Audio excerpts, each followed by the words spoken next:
Most people get this wrong.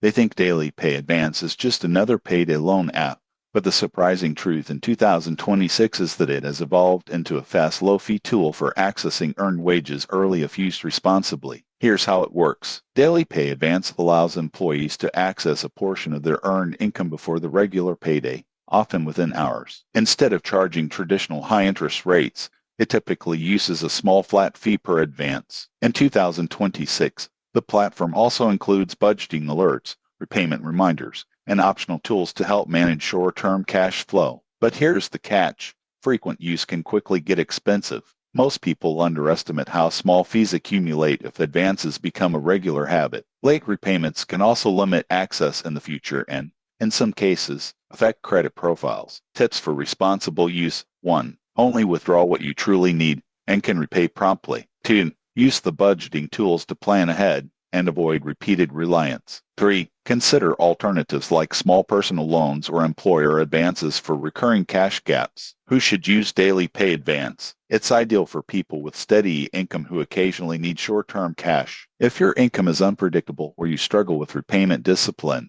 it may end up costing more than it helps. In conclusion, Daily Pay Advance in 2026 can be a useful tool for bridging short-term financial gaps, but only if used wisely. Stick to your repayment plan, monitor fees, and treat it as an emergency option rather than a regular income supplement. Subscribe for more financial reviews and practical tips to stay smart with your money.